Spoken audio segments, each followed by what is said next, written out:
আসসালামু আলাইকুম বন্ধুরা, আজকে আমরা জানব জামালপুর জেলার ইতিহাস সম্পর্কে।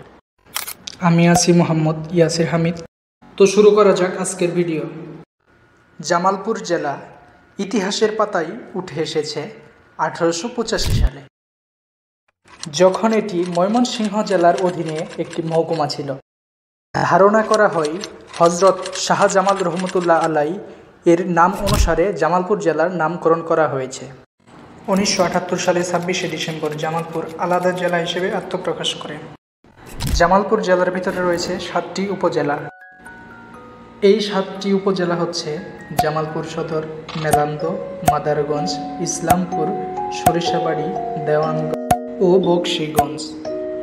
জামালপুরের ভিতরে অন্যতম সুন্দর একটি স্থাপনা হচ্ছে মাদারগঞ্জ হাওয়াই রোড।